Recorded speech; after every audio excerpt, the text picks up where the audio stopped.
Hello, everyone. We are live. The countdown ended and the show is beginning. Welcome. Hi, everyone. For those joining us today, my name is Sadie Troy. You can see it right here, Sadie Troy. I am our student learning specialist in our education department. And you guys are here on the best day of the week. Because what day is it, everyone? It's Teaching Tuesday! Yay! So excited. It feels like it's been, way longer than a week since we broke the internet when we all joined together and played Be Washington. So I can't believe that we're back together. I'm just so excited.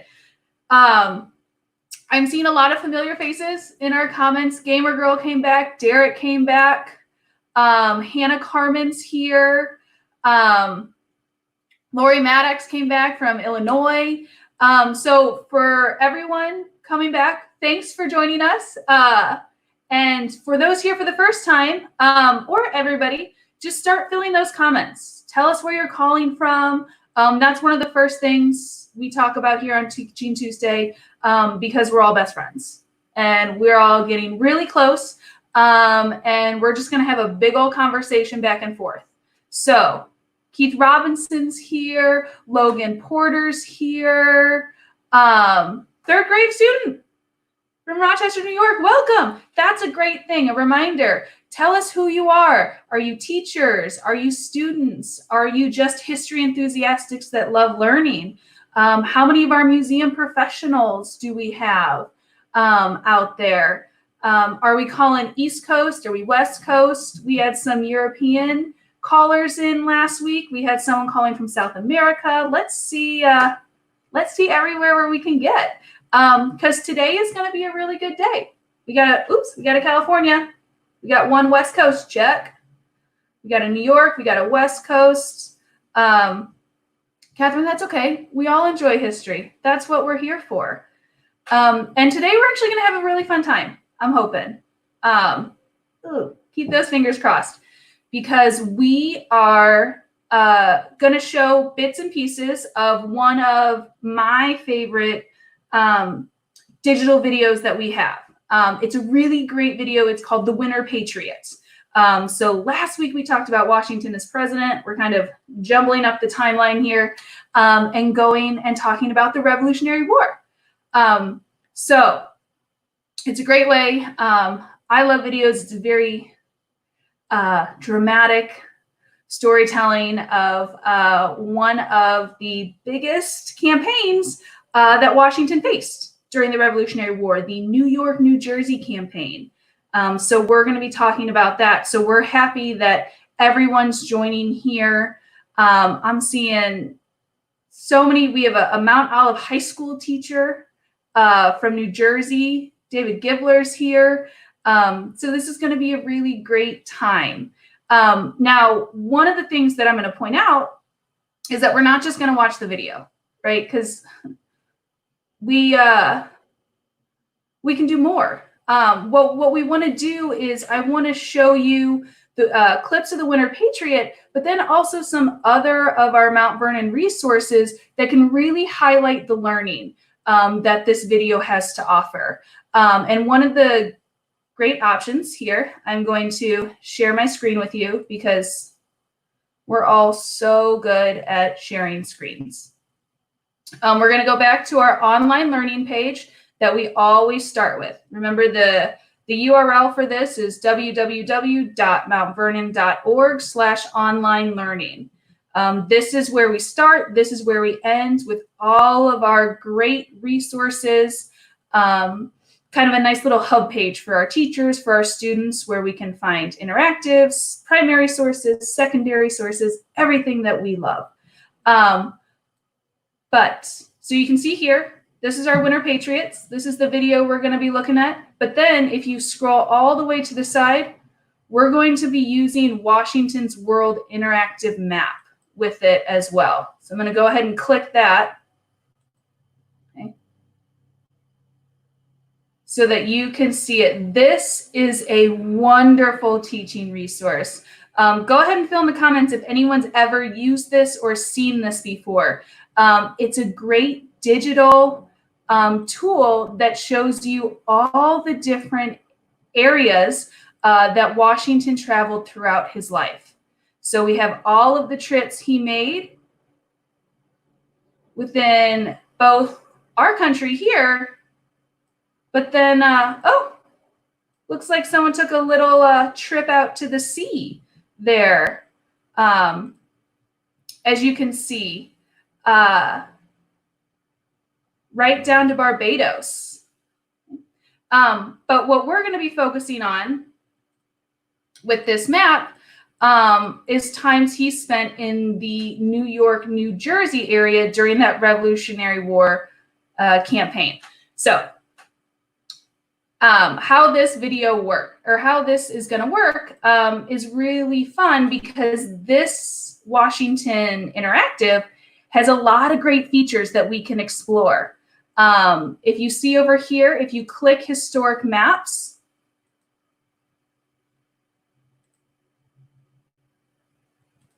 it'll fill in historic maps over the modern map so that we can actually see historical primary sources within this map and how it all interacted. And the cool thing is we can kind of fade it away. We can bring it back. We can take it away. We can bring it back, all to enhance what we're doing. And so you can see we have maps of different cities implemented in here that we can pull up. But because we're working in New Jersey and New York, we're going to stick with the New York one. And then next to the historic maps, as you can see, what's helpful is this map has a lot of different buttons. It's got a lot of different battles and sites and places Washington stayed throughout the country. And you can see down here, there's a timeline to help us narrow down the choices. But up here next to historic maps, there's also journeys. And so we can narrow down exact routes that Washington took. And we mentioned we're going to be doing our Winter Patriots New Jersey, New York campaign. So I'm going to click that and boom, there it is. This is what we're going to be focusing on and following and using to help us enhance all the information we're learning from Winter Patriots. Okay. Whew. So those are kind of the two main things that we're going to be using to work with today. So it seems like we got a few people that are pretty excited to integrate these two items. So, Lori Smith just said, wow, we were just talking about how we wish we could see old and new maps side by side. Isn't that great? So that you can, it's kind of like how we've done our primary sources, the primary sources and the transcript. We get the historic and the modern to see how that evolution grew. So that's kind of the whole theme for today. So with that being said, who's ready to watch our video? Who's ready to get started with Winter Patriots? I'm seeing a lot of excitement in the comments. So without further ado, and again, we're just going to watch kind of short little snippets of it. Okay, we're just going to short little snips. We're going to walk and talk through it. All right, just call us Aaron Sorkin because we're going to walk and talk through this whole video here. All right, sharing my screen, getting ready. Winter Patriots.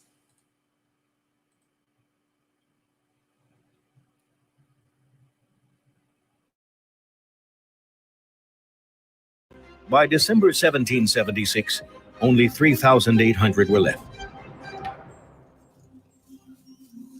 Washington despaired of what the future might bring, writing, I am wearied almost to death. British General Howe was convinced Washington and the American army had lost the will to fight. It was hard to disagree. New York City had fallen, and the British occupation spread to control 3 colonies. The Continental Army was badly beaten, outflanked, demoralized. The rebellion seemed doomed. Washington's army, The Americans, the United States, needed a miracle.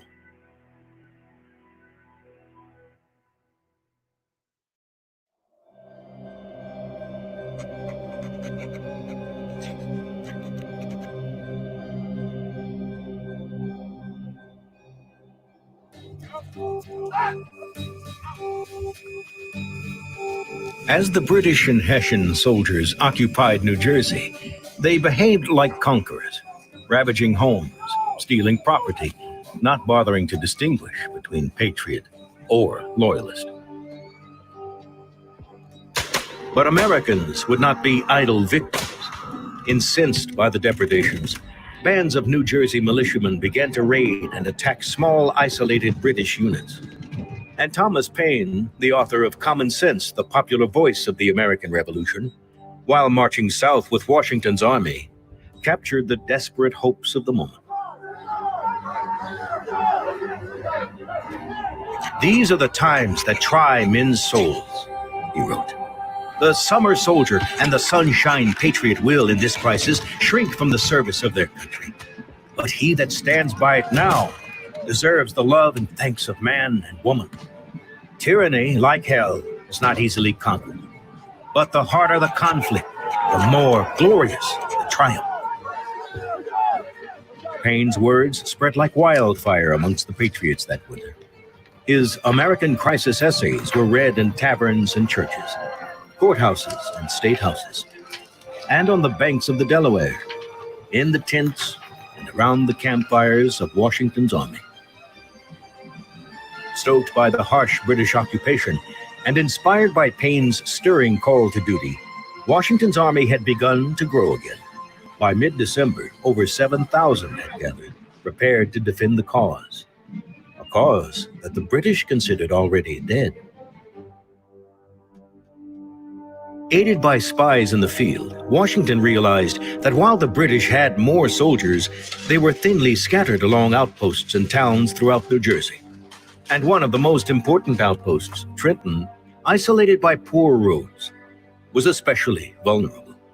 If Washington could cross the Delaware quickly, he could strike the Trenton outpost before enemy reinforcements might arrive. All would depend on stealth and speed. But how could he quickly cross the Delaware River? A task that had recently taken a smaller army 5 days.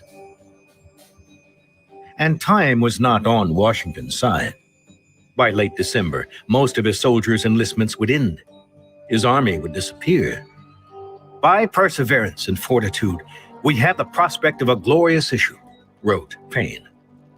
"But by cowardice and submission, the sad choice is a ravaged country and slavery without hope." If, as Paine pointed out, salvation were at hand, Washington would test it with a very bold move.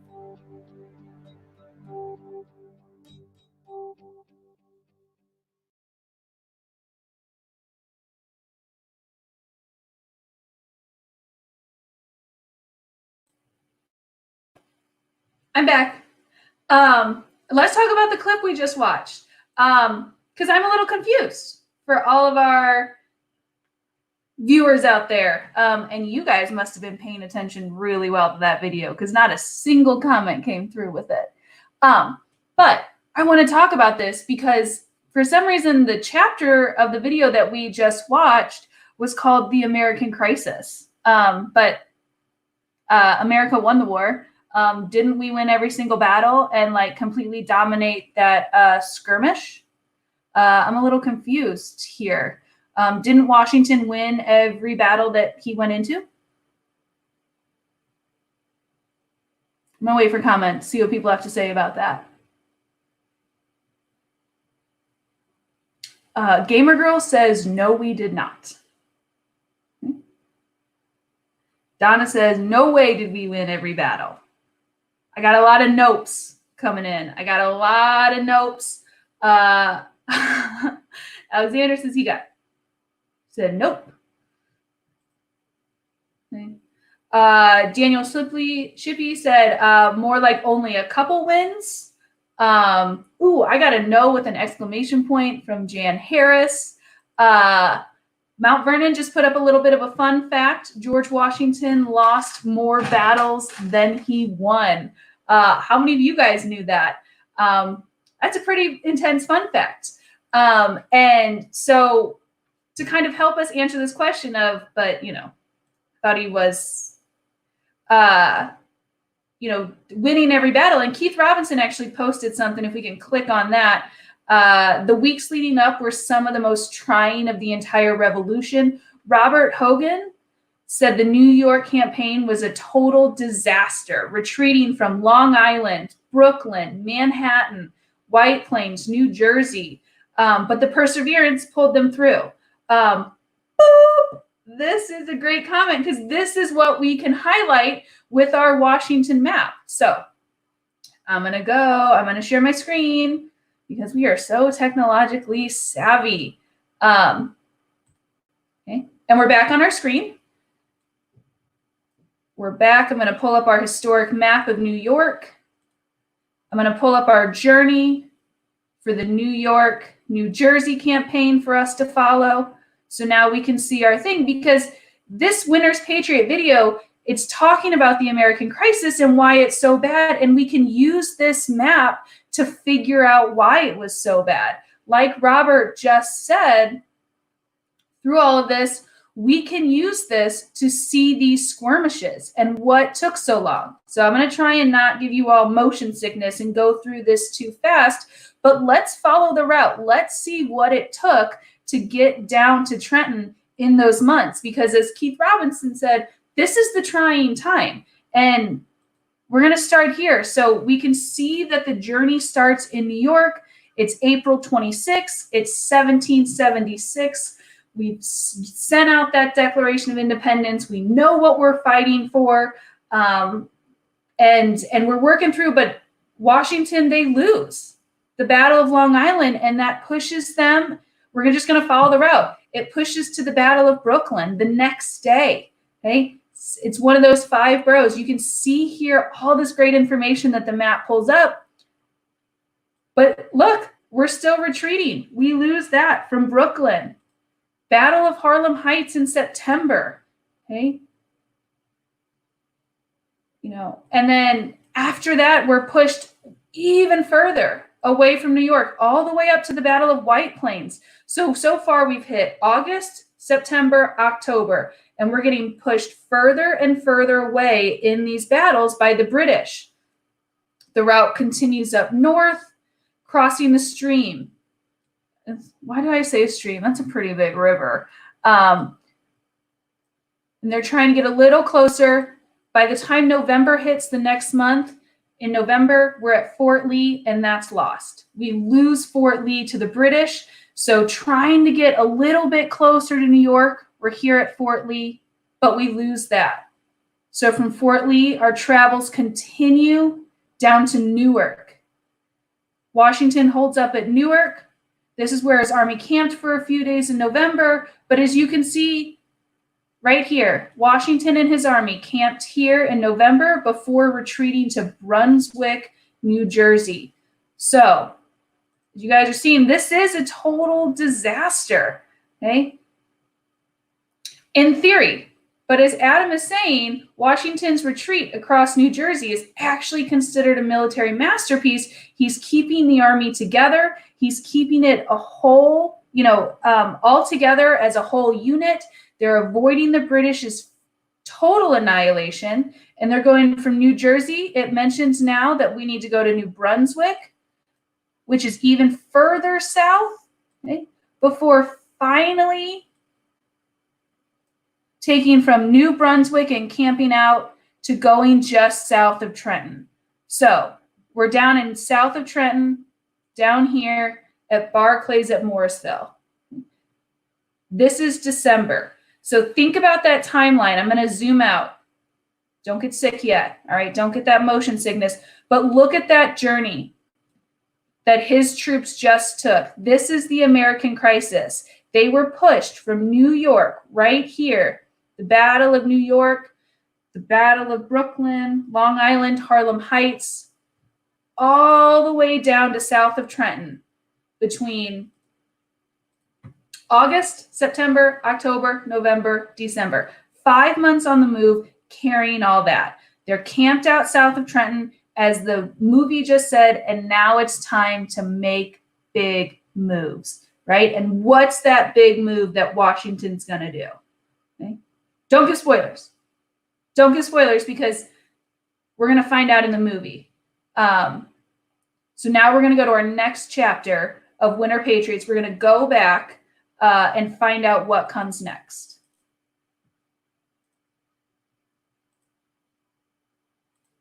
All right, we're getting real good at sharing this. And go.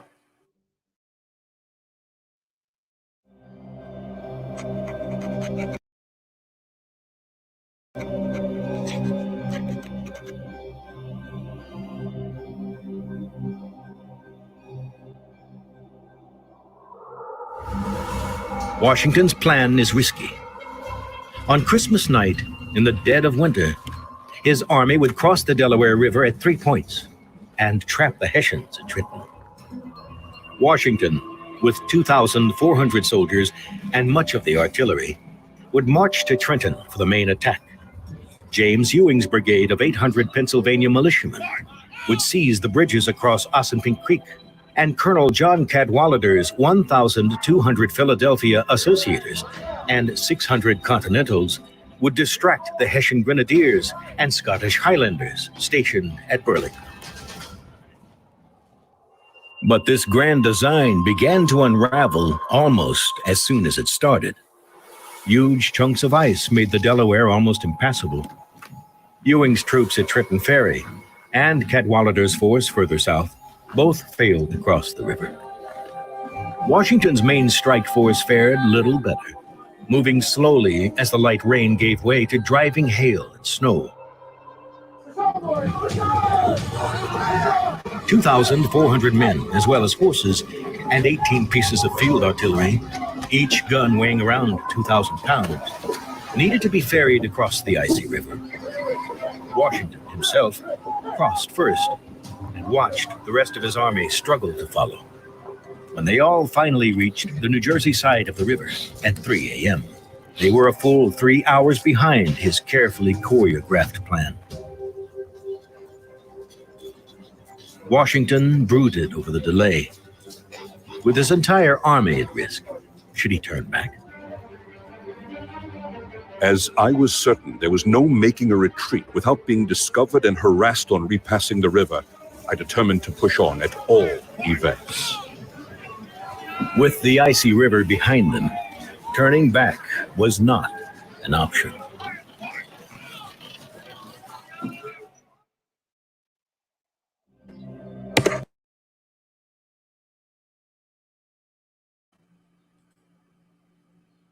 Okay, so we're back. Let's talk about that chapter that we just watched.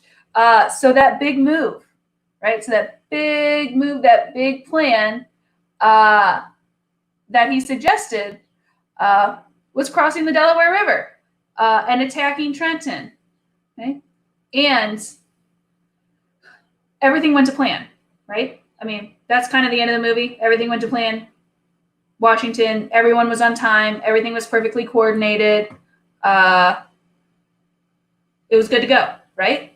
It was just a super easy cross the Delaware River, just boop, right over there. Is that what happened? I'm waiting for your comments.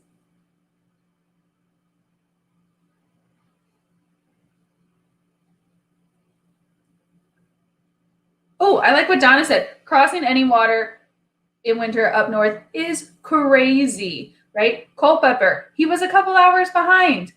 Mandy said, no, that's not what happened. Cynthia Miller said there were major storms. Derek just simply says, nope. Nope. Didn't happen like that at all, right? But why would it be so hard? I mean, we said that he was keeping the military together. They were all close by. Why was it so hard to coordinate such an attack? I mean, it seems simple. If everyone's just south of Jersey, south of Trenton, Why is the problem? And Captain Rex, they were 3 hours behind. And time is of the essence. Some people are saying, look, okay, so Culper said they were trying to break the ice. Elaine said that it's some of the coldest winters of the century. Derek said they didn't have cell phones. They couldn't just text each other and be like, yo, you ready to cross? Yeah, we good. Let's go. I like Adam. Look at this. Bringing in that personal touch. Teachers know how hard it is to coordinate 30 students at a time. Try thousands of men spread out over miles. And this last part is what I really want to talk about, spread over miles. And this is something that we can absolutely highlight for students if we go back to our map. So since we are the technological savvy people that we are, I think it's this one, right? So we just followed the whole American crisis. We're now south of Trenton. Stick with me here. We're at Morristown. This is where they're holding up. But it's the spread over miles that we want to see, because as they talk about in the video, Washington's dividing his group, his battalions, into 3 different sections. And look at how spread out they are. All right, we got Morrisville here. If we go up north, this is where Washington's crossing the Delaware. Look, you can even see that very created from life, fully accurate portrait right here of Washington crossing the Delaware. This is where he crosses it. But if we go back to our map and we go down a little bit, look at Bristol here. This is where Colonel Cadwalder is crossing with his group, his battalion, his unit. And so they're trying to coordinate these efforts. We got Washington way up here. We got Colonel Cadwalder down here at Bristol, all the way down here. And then we can even check in, and that third group is crossing here, Bordertown,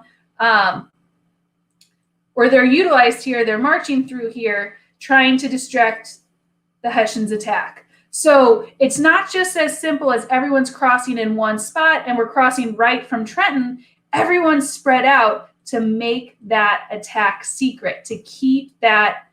See if I can try it. I can't even get all 3 of these buttons in the same map view.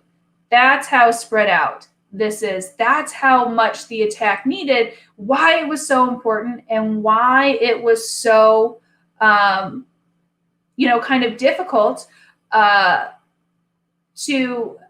coordinate. I like Lori's comment, Lori Smith. It says 3 hours in winter is huge. Literally the difference between night and day. Yeah, absolutely. So all the snow on the ground, they're far apart, and it is the middle of the night. That's something that we can put there. And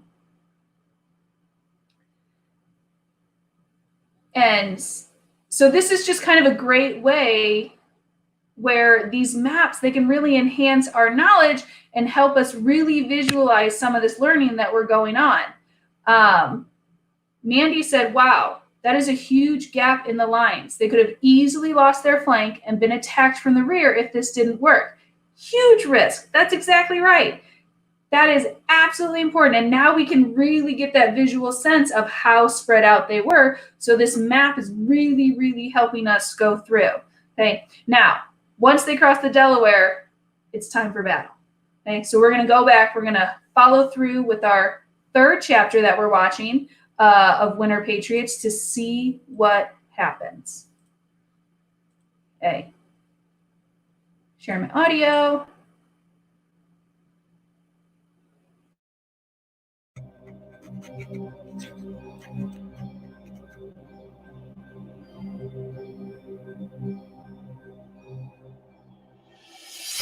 Despite the delays, Washington and his generals decide to follow the original plan. Washington's column approaches Trenton, 2 wings.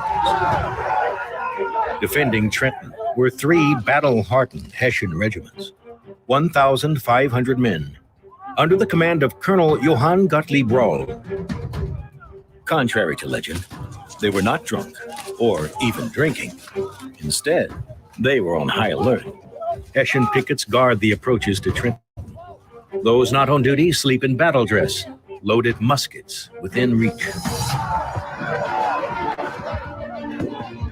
Despite the preparations, Rawls' men are caught by surprise, erroneously believing Washington has the town encircled, but considering the Americans' poor soldiers, Rawls orders his men to counterattack.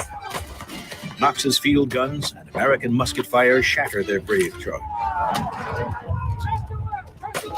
Rallying his men for one last frontal assault, Rawls is shot twice in the side. He'll die later that night. When the remaining Hessians attempt to retreat, their only route of escape is cut off by General Sullivan's arriving column. Though some Hessians make it out, Washington's men capture almost 900 and inflict 100 casualties.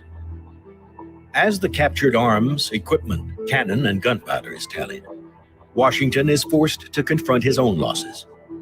Despite suffering many wounded and others incapacitated by the severe weather, he reports on several killed, men who froze to death in the unforgiving cold. But more valuable than guns or ammunition was the victory itself. Though his attack was behind schedule, his conditions, fraught with rain, snow, sleet, and his enemy was at the ready, General Washington had shocked the greatest empire of the day. A British officer foresaw the implications, writing of Trenton. I was exceedingly concerned, as it will tend to revive the drooping spirits of the rebels and increase their force.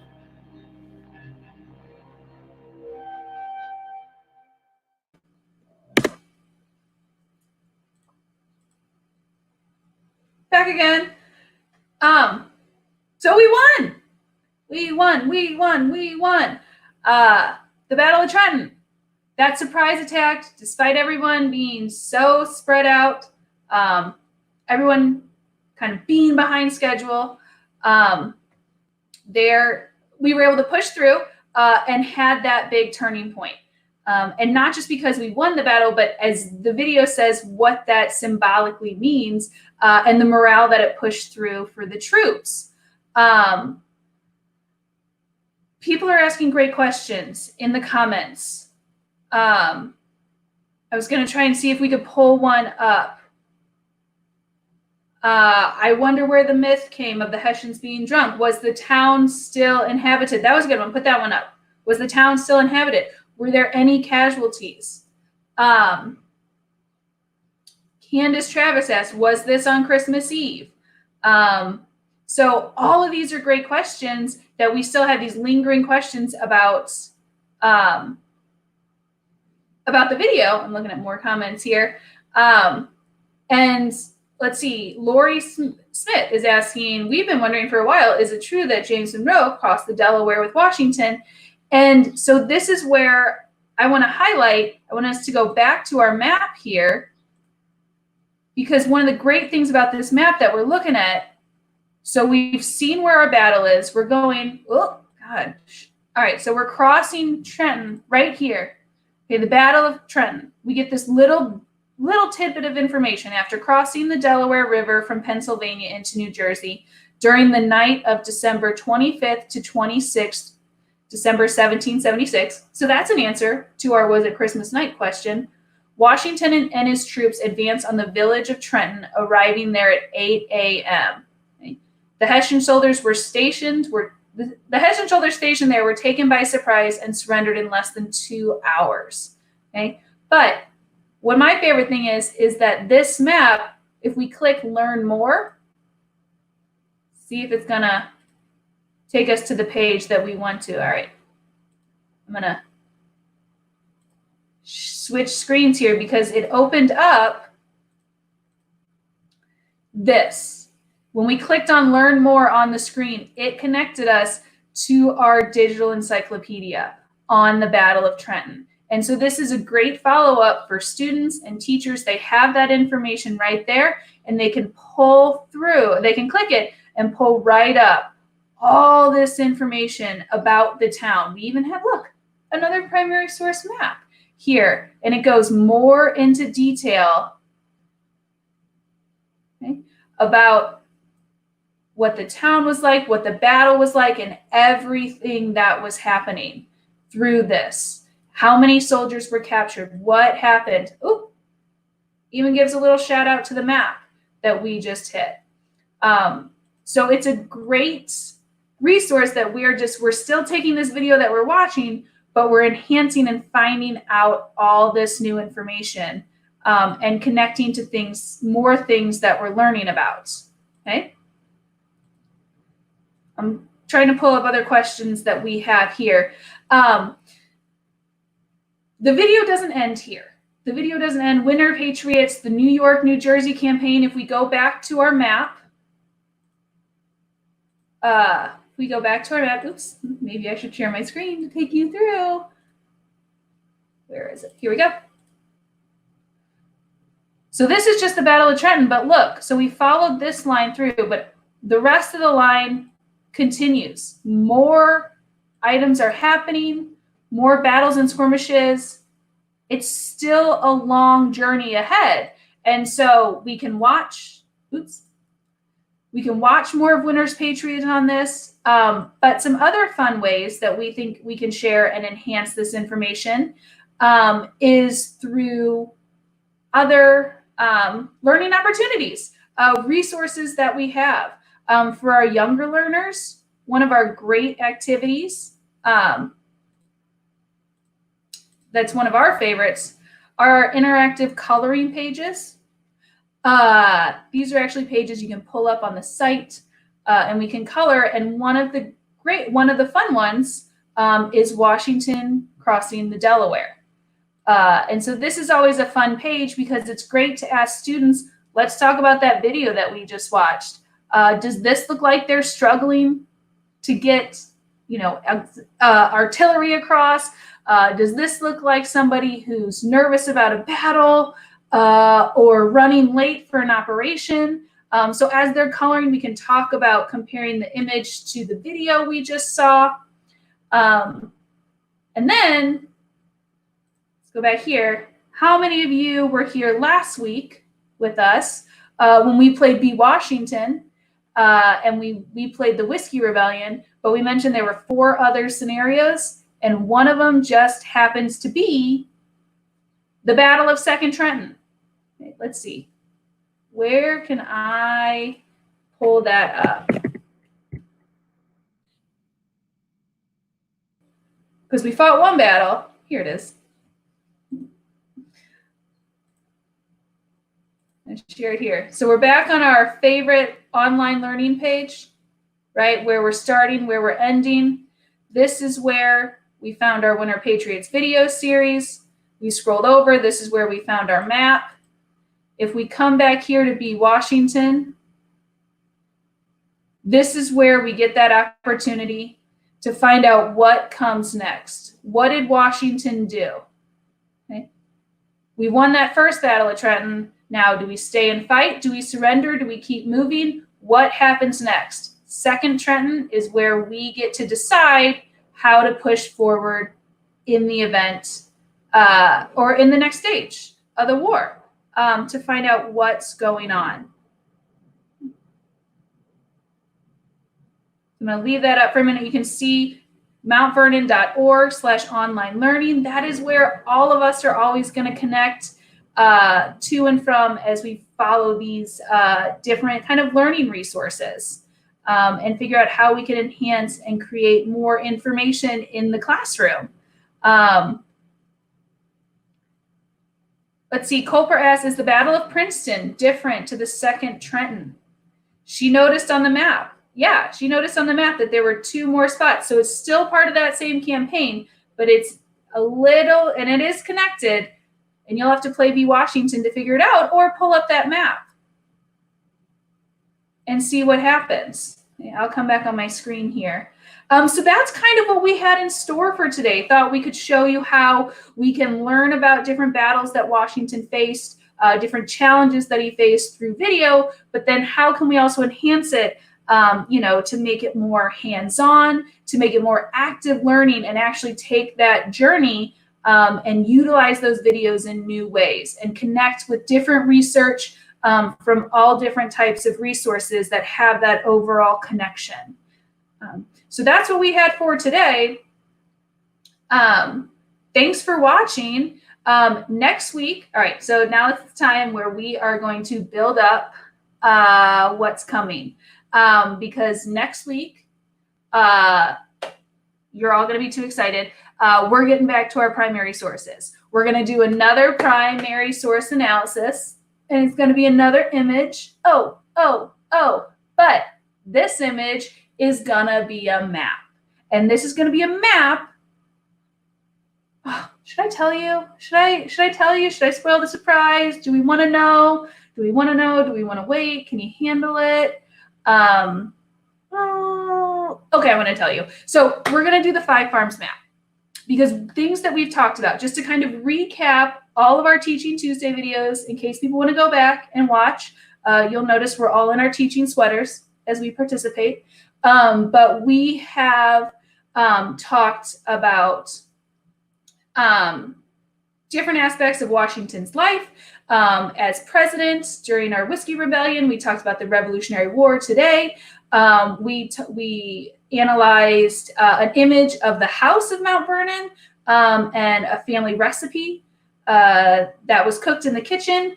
And so next week, we're going to start really diving deep into Washington as that farmer and Mount Vernon as a working plantation, and really kind of looking at him as that revolutionary farmer, because first and foremost, that's always what he considered himself. We think of him as that general and president, pushing our country super forward.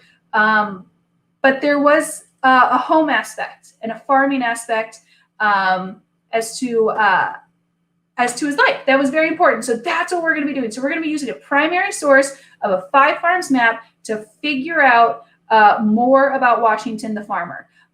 So super, super excited for that. I can see all of you guys are super excited about it too. So that's going to be next Tuesday right here at noon. You can see this is where we do our Teaching Tuesdays. But we're also here every day of the week. Tomorrow is our Washington Wednesday with Dr. Bradburn. He's back to discuss Washington, I believe his 2nd term as president. Don't take my word for it, but I think that's it. So thanks for tuning in. So glad you're safe, you're healthy at home, you're staying together with us, because we are going to get through this, and we're going to learn some really cool stuff along the way. Okay, see you next week. Bye.